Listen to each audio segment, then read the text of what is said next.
నమస్తే, నేను మీ Madhu. Welcome to CM today.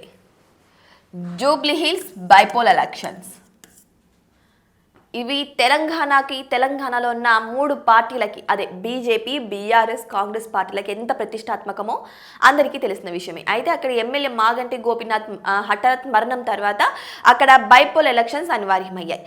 So నువ్వా నేనా అన్న రీతిలో ఇక్కడ మూడు పార్టీలు కూడా రసవత్తరంగా వారి రాజకీయాన్ని మొదలుపెట్టిన విషయం కూడా అందరికీ తెలిసిందే.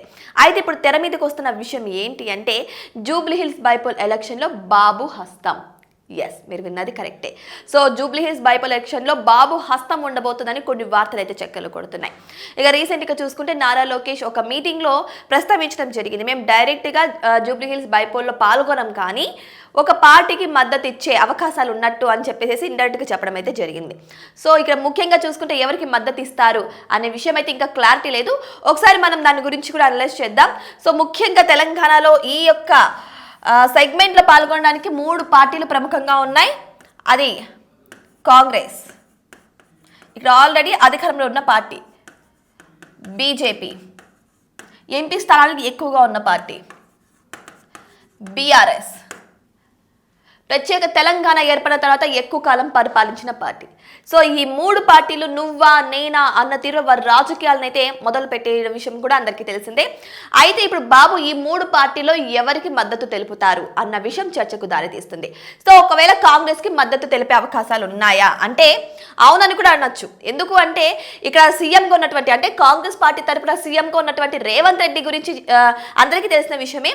ఎందుకంటే పదే పదే బీఆర్ఎస్ వాళ్ళు కావచ్చు, బీజేపీ వాళ్ళు కావచ్చు, ఎవరైనా సరే ఒకటే మాట అంటున్నారు, రేవంత్ రెడ్డి నారా చంద్రబాబు నాయుడు శిష్యుడు, ఆయన టీడీపీ నుంచి వచ్చాడు, ఆయనను గురువుగా భావించి, రాజకీయ గురువుగా భావించి ఆయన దగ్గర నుంచి ప్రతి ఒక్క సందేశాన్ని ఆయన సేకరించి ఇక్కడ అమలు చేస్తున్నాడు అని చెప్పేసి చాలా ఊహాగానాలు అయితే అప్పట్లో రావడం జరిగింది. చాలా వ్యాఖ్యలు, చాలా వార్తలు కూడా వచ్చాయి. అవన్నీ అందరికీ తెలిసిన విషయమే. సో ఒకవేళ ఇదే నిజమైతే బాబు నిజంగానే కాంగ్రెస్కి మద్దతు తెలిపే అవకాశం ఉందా అని ఊహాగానాలు కూడా వస్తున్నాయి. సో ఇది పక్కన పెట్టేద్దాం. ఇప్పుడు బీజేపీ విషయానికి వద్దాం. బీజేపీ కేంద్రంలో అధికారంలో ఉన్న విషయం అందరికీ తెలిసిందే. అంతేకాదు ఆంధ్రప్రదేశ్లో కూడా బీజేపీతో కలిసి కూటమిగా ఏర్పడి అక్కడ అధికారాన్ని చాలా సజావుగా పాలిస్తున్న విషయం కూడా అందరికీ తెలిసిందే. అక్కడ Telugu Desam party, BJP, Janasena party, ఈ మూడు పార్టీలు కూడా మమేకమయ్యి కూటమిగా ఏర్పడి ఆంధ్రాలో పరిపాలన సాగిస్తున్నారు. సో ఈ విధంగా కూడా మద్దతు తెలపచ్చు. లేదు అంటే పదే పదే నారా లోకేష్ ప్రధానమంత్రి నరేంద్ర మోడీని కలవడం వల్ల కూడా బీజేపీ మీద ఎక్కువ సానుకూలత ఉంది కాబట్టి అలా కూడా మద్దతు తెలపచ్చు అన్న ఊహాగానాలు కూడా వస్తున్నాయి. అంతేందుకు నిన్న జరిగినటువంటి ఉపరాష్ట్రపతి ఎన్నికల్లో కూడా ఎన్డీఏకి మద్దతు తెలిపారు కూటమి ప్రభుత్వం. అందులో మెయిన్ నారా చంద్రబాబు నాయుడు మద్దతు ఇవ్వడం కూడా జరిగింది. సో వెళ్ళి ఓటు కూడా వేసి రావడం జరిగింది. ఈ విధంగా కూడా వీళ్ళు బీజేపీకి మద్దతు ఇవ్వడం కూడా జరగచ్చు. సరే, ఇక రాష్ట్రం విషయానికి వస్తే పదే పదే బండి సంజయ్ కూడా నారా చంద్రబాబు నాయుడు యొక్క పరిపాలనని ఎన్నిసార్లు పొగిడిన విషయం కూడా అందరికీ తెలిసిందే. సో ఈ విధంగా కూడా సానుకూలత ఏర్పరచుకుని బీజేపీకి కూడా వాళ్ళు మద్దతు ఇచ్చే అవకాశాలు కూడా ఉన్నట్టు తెలుస్తోంది. సరే, ఈ విషయం కూడా పక్కన పెట్టేద్దాం. ఇప్పుడు బీఆర్ఎస్ అనగానే అందరికీ గుర్తొచ్చేది బీఆర్ఎస్ అనగానే అందరికీ గుర్తొచ్చేది బీఆర్ఎస్ అధినేత కేసీఆర్కి నారా చంద్రబాబు నాయుడుకి అస్సలు పడదు అన్న విషయం కూడా అందరికీ తెలిసిందే. కానీ ఎందుకు ఊహాగానాలు వస్తున్నాయంటే బీఆర్ఎస్ పార్టీలో ముఖ్య నేత అయినటువంటి, అదే వర్కింగ్ ప్రెసిడెంట్ అయినటువంటి కేటీఆర్ నారా లోకేష్తో మీటింగ్ అవ్వడం. ఎస్, మీరు విన్నది నిజమే. సో ఈ మీటింగ్ ఇప్పుడు చర్చానీయాంశంగా మారింది. అన్నలాంటి వాడు కేటీఆర్ అని నారా లోకేష్ అంటున్నారు. ఎందుకు మీట్ అవ్వకూడదా అని కేటీఆర్ అంటున్నారు. సో వీరిద్దరి మీటింగ్లో అసలు ఏం జరిగిందన్న విషయం అయితే ఇంతవరకు కూడా బయటకు రాలేదు. బట్ ఒకవేళ ఇదే విషయమై వాళ్ళు మీట్ అయ్యారా, మద్దతు కోరడం కోసమే మీట్ అయ్యారా అని ఊహాగానాలు కూడా చెక్కలు కొడుతున్నాయి. అంతేకాదు కవిత కూడా రీసెంట్గా టీడీపీలో చేరుతారు అన్న విషయాలు కూడా కొన్ని ఊహాగానాలు వచ్చాయి.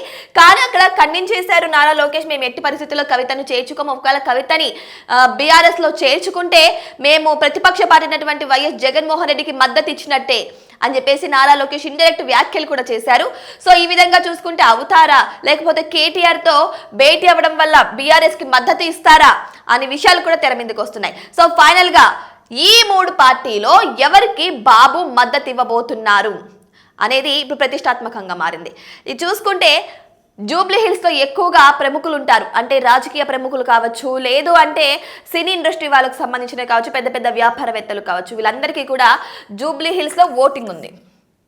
అంతేకాదు అక్కడ టీడీపీ అభ్యర్థులు కూడా ఎక్కువగానే ఉన్నారు. సో బాబు ఎవరికైతే మద్దతు ఇస్తారో వాళ్ళకి ఓట్ల సంఖ్య పెరిగే అవకాశాలు కూడా చాలా ఎక్కువగానే కనిపిస్తున్నాయి. బాబు మద్దతు ఇచ్చే వాళ్ళు ఖచ్చితంగా వాళ్ళు జూబ్లీ హిల్స్ తో గెలుస్తారని కూడా కొన్ని వార్తలు అయితే గుప్పమంటున్నాయి. మరి వెయిట్ చేసి చూద్దాం, ఎందుకంటే బహిరంగంగా ప్రకటించే వరకు అన్ని ఊహల్లోనే ఉంటాయి తప్ప ఏది నిజం అవ్వదు. సో నిజంగానే నారా చంద్రబాబు నాయుడు ఈ 3 పార్టీలో ఏ పార్టీకి మద్దతు ఇస్తే కరెక్ట్ అంటారు? జూబ్లీ హిల్స్ లో ఎవరిది ఆధిపత్యం వహిస్తుందంటారు? మీ అభిప్రాయం ఏంటి? కామెంట్ బాక్స్ లో కామెంట్ చేయండి. ఇటువంటి మరిన్ని ఇంట్రెస్టింగ్ అప్డేట్స్ కోసం మా ఛానల్ ని సబ్స్క్రైబ్ చేసుకోవడం మాత్రం మర్చిపోకండి.